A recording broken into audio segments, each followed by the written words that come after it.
Hello friend, good morning, welcome to your channel Crack WBTET। তোমাদের জন্য নিয়ে এলাম টেট 2023 একটি গুরুত্বপূর্ণ ইনফরমেটিভ একটি টপিক। তো আমরা কিন্তু পেডাগোগির বিভিন্ন ক্লাসের পাশাপাশি অর্থাৎ এমসিকিউ টাইপের কোশ্চেনের পাশাপাশি কিন্তু যে টপিকগুলি থেকে এক্সামে প্রতিবার প্রশ্ন এসেছে এবং আগামী দিনেও আসতে পারে সেই সমস্ত টপিকগুলি কিন্তু টপিক ওয়াইজ আমরা কমপ্লিট করে দেওয়ার চেষ্টা করছি। তো যারা এখন আমাদের টেলিগ্রাম গ্রুপে জয়েন হওনি তারা অবশ্যই কিন্তু ডেসক্রিপশন বক্সে দেওয়া লিঙ্কের মাধ্যমে টেলিগ্রাম গ্রুপে জয়েন হয়ে যেতে পারো। প্রতিদিন রাত 9:15 থেকে কিন্তু টেট এক্সামের কিন্তু এখানে মক টেস্ট নেওয়া হয়। তো যারা মক টেস্টে অংশগ্রহণ করতে ইচ্ছুক তারা কিন্তু অবশ্যই টেলিগ্রাম গ্রুপে জয়েন হয়ে যাও, সম্পূর্ণরূপে ফ্রি এটি। এবং প্রতি রবিবার 150 মার্কের ফুল মকের ব্যবস্থা রয়েছে। তো যারা ইন্টারেস্টেড তারা অবশ্যই কিন্তু টেলিগ্রাম গ্রুপে জয়েন হয়ে যাও, সেখান থেকে সমস্ত ইনফরমেশন কিন্তু তোমরা জেনে যাবে। তো দেখো, আজকে আমাদের যে আলোচ্য বিষয় সেটি কিন্তু আমরা পরিবেশ আন্দোলন নিয়ে আলোচনা করব। তো আজকে আমরা পরিবেশ আন্দোলনের পার্ট 3-তে পৌঁছে গেছি, অর্থাৎ এর আগে কিন্তু 2টি পার্ট কমপ্লিট করানো হয়েছে। যারা দেখেছো তাদের অসংখ্য ধন্যবাদ, যারা দেখোনি তারা অবশ্যই পূর্বের ভিডিওগুলো ভিজিট করে এগুলি দেখে নিও, কারণ এখান থেকে কিন্তু এক্সামে তোমাদের 2 থেকে 3 নম্বর কিন্তু তোমরা পেয়ে যেতে পারো। তো দেখো, দেরি না করে আজকে বিষয়টি দেখে নেওয়া যাক। নর্মদা বাঁচাও আন্দোলন। নর্মদা বাঁচাও আন্দোলন অর্থাৎ ইভিএস পড়ছি এবং টেটের জন্য প্রিপারেশন নিচ্ছি, তো পরিবেশ আন্দোলন সম্পর্কে জানি না, নর্মদা বাঁচাও আন্দোলন সম্পর্কে জানি না, এমনটি কিন্তু হতেই পারে না। তো দেখো, নর্মদা বাঁচাও আন্দোলন কিন্তু সেভ নর্মদা মুভমেন্ট। নর্মদা নদীতে 30টি বড় বাঁধ ও 135টি মাঝারি বাঁধ তৈরির যে কর্মসূচি নেওয়া হয়েছে তার মধ্যে সর্দার সরোবর ড্যাম সবচেয়ে বড় বাঁধ। তাহলে এখানে কিন্তু নর্মদা নদীর তীরে কিন্তু 30টি বড় বাঁধ এবং 135টি মাঝারি বাঁধ তৈরির কর্মসূচি নেওয়া হয়েছে। তার মধ্যে সর্দার সরোবর ড্যাম সবচেয়ে বড় বাঁধ। এটি কিন্তু একটি গুরুত্বপূর্ণ প্রশ্ন। 2000 সালে 18 অক্টোবর সুপ্রিম কোর্ট সর্দার সরোবর বাঁধকে 138 মিটার উঁচু করবার ছাড়পত্র দিয়েছিলেন। মেধা পাটেকর, বাবা আমতে ও অরুন্ধতী রায় হলেন এই আন্দোলনের নেতৃস্থানীয় ব্যক্তি। তো দেখো, প্রত্যেকটি পরিবেশ আন্দোলনে কিন্তু আমরা দেখেছি যে প্রিভিয়াস ইয়ারে কিন্তু এই আন্দোলনের নেতা কে ছিলেন এরকম কিন্তু প্রশ্ন দিয়ে দেয়, অথবা দিয়ে দেয় যে বাবা আমতে ইনি কোন আন্দোলনের সঙ্গে যুক্ত, অরুন্ধতী রায় কিন্তু কোন আন্দোলনের সাথে যুক্ত। তো এখানে একটি কথা তোমাদের মনে করিয়ে দিই যে মেধা পাটেকর নামটি কিন্তু ফেমাস নাম, এটি সম্পর্কে প্রায় সকলেই জানো। তো এখানে কিন্তু অরুন্ধতী রায় দিয়ে দিয়ে কিন্তু প্রশ্নটি দিতে পারে, সেই কারণে তোমাদের কিন্তু এগুলি সম্পর্কে যথেষ্ট সতর্ক থাকতে হবে। তো নর্মদা বাঁচাও আন্দোলন কিন্তু এই কারণে হয়েছিল, তাহলে এটি 2000 সালে হয়েছিল। 2000 সালের 18 অক্টোবর কিন্তু সুপ্রিম কোর্ট এই 138 মিটার উঁচু করবার যে ছাড়পত্র দিয়েছিলেন সেই জন্য কিন্তু এই নর্মদা বাঁচাও আন্দোলনটি হয়েছিল। এবং এই আন্দোলনের নেতৃত্ব দিয়েছিলেন কারা? এই যে ব্যক্তিদের নাম বললাম, মেধা পাটেকর, বাবা আমতে, অরুন্ধতী রায়। এবার কি বলছে দেখো, মানবাধিকার কমিশন এবং বাবা আমতে, মেধা পাটেকরের নেতৃত্বে নর্মদা বাঁচাও আন্দোলন কিন্তু শুরু হয়েছিল। এই আন্দোলনটি 1989 সালে সংগঠিত হয়। তাহলে এখানে তোমাদের একটি কথা বললাম যে সুপ্রিম কোর্ট কিন্তু এটি উঁচু করার যে ছাড়পত্র দিয়েছিল সেটি কিন্তু 2000 সালে, কিন্তু এই আন্দোলনটি যেটি সংগঠিত হয়েছিল সেটি কিন্তু 1989 সালে। 1989 সালে নর্মদা বাঁচাও আন্দোলন কিন্তু শুরু হয়েছিল। কাদের নেতৃত্বে? মেধা পাটেকর, বাবা আমতে, অরুন্ধতী রায়ের নেতৃত্বে। এবং 1991 সালে রাইট লাইভলিহুড অ্যাওয়ার্ড লাভ করেন। রাইট লাইভলিহুড অ্যাওয়ার্ড লাভ করেন কিন্তু এই নর্মদা বাঁচাও আন্দোলন।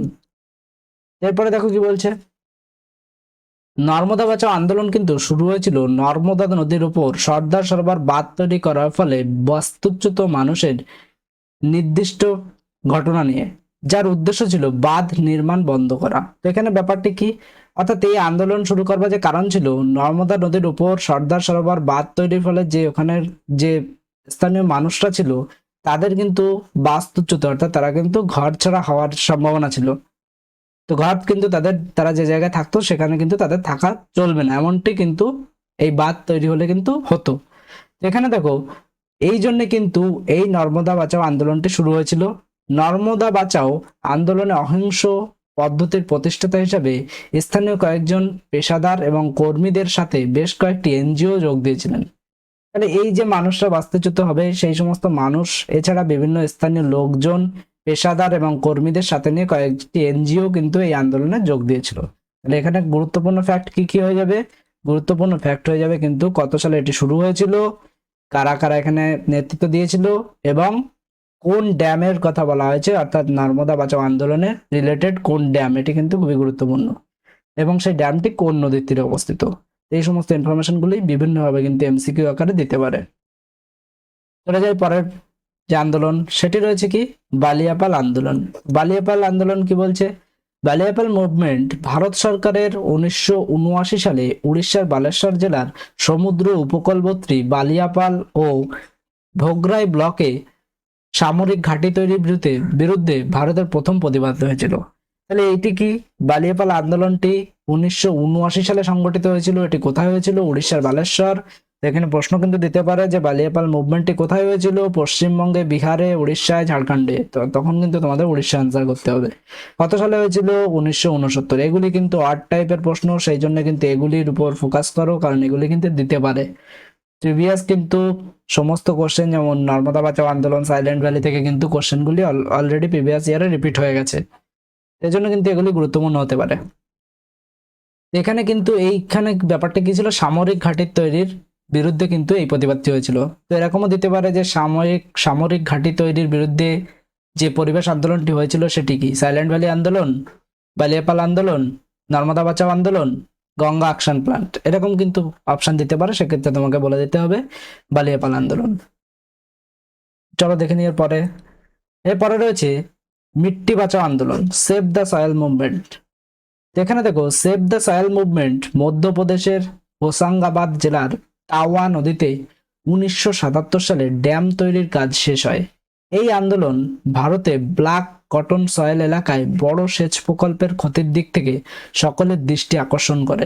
তাহলে মিট্টি বাঁচাও আন্দোলন কোথায় হয়েছিল? এটির সঙ্গে কিন্তু অনেকেই অপরিচিত, তো সেই জন্য কিন্তু এগুলি জানতে হবে। কেন বারবার বলছি সেটি কিন্তু তোমরা আশা করে বুঝতে পারছো, যারা কন্টিনিউ ভিডিওগুলি দেখো তারা কিন্তু বুঝতে পারবে যে ইউনিক কেন, তোমরা এখানে ইউনিক কি পাচ্ছ।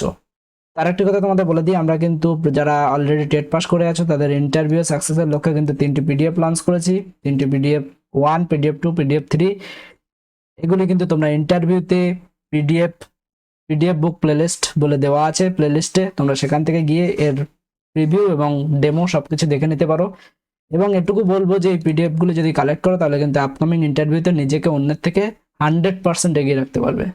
তো যারা ইন্টারেস্টেড তারা হোয়াটসঅ্যাপ করে আমাদের সঙ্গে কন্ট্যাক্ট করতে পারো। তো দেখো, তারপর তোমরা এখানে দেখতে পাচ্ছ যে তাহলে মিট্টি বাঁচাও আন্দোলন কোথায় হয়েছিল? এটি কিন্তু মধ্যপ্রদেশের হোসাঙ্গাবাদে হয়েছিল। কোথায় হয়েছিল এটি দিতে পারে, কত সালে হয়েছিল দিতে পারে, এবং কি নদী, কোন নদীতে ড্যাম তৈরি সেটিও কিন্তু দিতে পারে। এগুলি কিন্তু নতুন একটু নিউ টাইপ, সেই জন্য কিন্তু এগুলি আসার চান্স রয়েছে। এরপরে দেখো গঙ্গা অ্যাকশন প্ল্যান্ট, এটি কিন্তু খুবই গুরুত্বপূর্ণ একটি প্রকল্প, খুবই গুরুত্বপূর্ণ প্রকল্প। গঙ্গা অ্যাকশন প্ল্যানের মধ্যে রয়েছে দেখো, সুদূর গঙ্গোত্রী হিমবাহ থেকে গঙ্গা বঙ্গোপসাগরে পড়া পর্যন্ত গঙ্গা তীরে 27টি বড় বড় শহর, 73টি ছোট ছোট শহর গড়ে উঠেছে।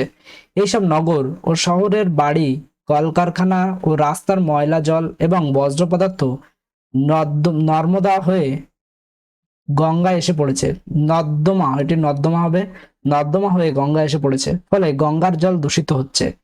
এই দূষণের হাত থেকে গঙ্গার জলকে রক্ষা করবার জন্য যে পরিকল্পনা করা হয়েছে তাকে গঙ্গা অ্যাকশন প্ল্যান বলে। যারা কলকাতার দিকের বাসিন্দা অথবা গঙ্গার আশেপাশে ঘুরেছো তারা কিন্তু অবশ্যই দেখতে পারবে যে কি পরিমাণ ড্রেনেজের মাধ্যমে, অর্থাৎ নর্দমার মাধ্যমে কিন্তু বিষাক্ত নোংরা জল কিন্তু গঙ্গা নদীতে এসে মেশে। সেগুলি যারা দেখেছো তারা কিন্তু বুঝতে পারবে যে কতটা দূষিত জল বা দূষিত জিনিস কিন্তু গঙ্গা এসে মেশে। তাহলে এর হাত থেকে, তাহলে এইভাবে যদি দূষিত বস্তু যদি গঙ্গা এসে মেশে ক্রমশ, তাহলে কি হবে? গঙ্গা নদীর জল কিন্তু দূষিত হয়ে যাবে এক সময়, এবং এটি কিন্তু হয়েছেও। তো সেই জন্য কি গঙ্গা অ্যাকশন প্ল্যান চালু হয়েছে। গঙ্গা অ্যাকশন প্ল্যানে কিন্তু শুরু হয়েছিল 1986 সালে। তো এটি কিন্তু খুবই গুরুত্বপূর্ণ, 1986 সালে এটি কিন্তু শুরু হয়েছে। এর objective of population abatement from river Ganga, এটি কিন্তু জিএপি নামেও পরিচিত, জিএপি অর্থাৎ গঙ্গা অ্যাকশন প্ল্যান্ট। এটি হয়েছিল 1986 সালে, যার উদ্দেশ্য ছিল কি এই গঙ্গাকে দূষণের হাত থেকে বাঁচানো, গঙ্গার জলকে দূষণের হাত থেকে বাঁচানো। তো এটি কিন্তু খুবই গুরুত্বপূর্ণ। তো কবে হয়েছিল, কিভাবে হয়েছিল, এবং এর সঙ্গে কিছু আর্টিকেল রয়েছে এবং কিছু গুরুত্বপূর্ণ বর্তমান প্রকল্প রয়েছে, সেগুলো কিন্তু খুবই গুরুত্বপূর্ণ। সেগুলি কিন্তু এক এক 1 বাই 1 আমরা ভিডিওর মাধ্যমে পরে আলোচনা করব। বিভিন্ন আর্টিকেল, পরিবেশ রিলেটেড আর্টিকেল কিন্তু পরীক্ষা আসতে পারে, সেগুলি সম্পর্কে তোমাদের আলোচনা করব। তো ভিডিওর সঙ্গে তোমরা চ্যানেলের সঙ্গে যুক্ত থেকো, যারা এখনো সাবস্ক্রাইব করোনি তারা অবশ্যই সাবস্ক্রাইব করে নিও। তারপরে দেখো নেক্সট যেটি রয়েছে, nuclear power plant in the Sundarban and Haripur. তো সুন্দরবনে এবং হরিপুরে পারমাণবিক বিদ্যুৎ কেন্দ্র। এখানে কি বলা হচ্ছে দেখো, nuclear power plant in the Sundarban and Haripur. 2000 সালে পশ্চিমবঙ্গের সুন্দরবনে কেন্দ্রীয় সরকার পারমাণবিক বিদ্যুৎ কেন্দ্র স্থাপনের উদ্যোগ নিয়েছিল, কিন্তু পশ্চিমবঙ্গের বিজ্ঞানমনস্ক ব্যক্তি এবং সংগঠনগুলি সুন্দরবনের বায়োস্ফিয়ার রিজার্ভে বিদ্যুৎ কেন্দ্র স্থাপনের বিরুদ্ধে জনমত গঠন করে। তাহলে 2000 সালে কিন্তু সুন্দরবনে এই যে পারমাণবিক বিদ্যুৎ কেন্দ্র স্থাপনের কিন্তু উদ্যোগ নেওয়া হয়েছিল, কিন্তু পশ্চিমবঙ্গের যে বিজ্ঞান মনস্ক ব্যক্তিগণ বা সংগঠনগুলো কিন্তু সুন্দরবন বায়োস্ফিয়ার রিজার্ভে এরকম বিদ্যুৎ কেন্দ্র, পারমাণবিক বিদ্যুৎ কেন্দ্র কিন্তু স্থাপন করতে দেবে না, এরকম এইভাবে কিন্তু জনমত গঠন করেন। পূর্ব মেদিনীপুর জেলার হরিপুরে 2006 সালে পারমাণবিক বিদ্যুৎ কেন্দ্র স্থাপনের কথা জনসমক্ষে এলে পারমাণু চুল্লি বিরোধী জীবন জীবিকা ভিটেমাটি বাঁচাও কমিটি জোরদার আন্দোলন গড়ে তোলে। তাহলে পশ্চিমবঙ্গে আমাদের নিউক্লিয়ার পাওয়ার প্ল্যান্ট কোথায় কোথায় হওয়ার কথা বলা হয়েছিল, এটি কিন্তু অনেকেই আমরা জানি না। তো সেই জন্য কিন্তু এই সমস্ত ক্ষুদ্র ক্ষুদ্র জিনিসকে জানতে হবে। তো দেখো সুন্দরবনে হওয়ার কথা বলেছিল, যেটি কিন্তু কেন্দ্র সরকারের উদ্যোগ ছিল 2000 সালে, কিন্তু সেটি কিন্তু বাস্তবায়িত হয়নি, কারণ এটি কিন্তু বিজ্ঞান মনস্ক ব্যক্তি এবং সংগঠনগুলি কিন্তু বাস্তবায়ন করতে দেয়নি। এরপরে কিন্তু পূর্ব মেদিনীপুর জেলার হরিপুরে কিন্তু 2006 সালেও আবার এরকম পারমাণবিক বিদ্যুৎ কেন্দ্র স্থাপন করবার কথা বলা হলে কিন্তু পারমাণবিক চুল্লি বিরোধী জীবন জীবিকা ভিটেমাটি বাঁচাও কমিটি জোরদার আন্দোলন গড়ে তোলে, ফলে কিন্তু সেটি কিন্তু বাস্তবায়িত হয়নি। তো এইগুলি কিন্তু পরিবেশ রিলেটেড আন্দোলনের মধ্যে অন্তর্গত। তো এইগুলি কিন্তু অনেকেই আমরা ফোকাস করি না, সেই কারণে কিন্তু তোমাদের সবগুলি কমপ্লিট করে দেওয়া হলো। ইভিএস রিলেটেড এই 3টে ভিডিও যদি তোমরা দেখো তাহলে কিন্তু মোটামুটি 2 থেকে 3 নম্বর তোমাদের পাক্কা। তো সেই কারণে চ্যানেলে যারা এখনো নতুন তারা চ্যানেলটিকে অবশ্যই সাবস্ক্রাইব করে নিও, এবং যারা আমাদের ইন্টারভিউ রিলেটেড পিডিএফ কালেক্ট করতে ইচ্ছুক তারা অবশ্যই ডেসক্রিপশন বক্সে দেওয়া ডিটেলস থেকে কিন্তু আমাদের সাথে কন্ট্যাক্ট করে পিডিএফটি যত তাড়াতাড়ি সম্ভব কালেক্ট করে নিতে পারো। Thank you.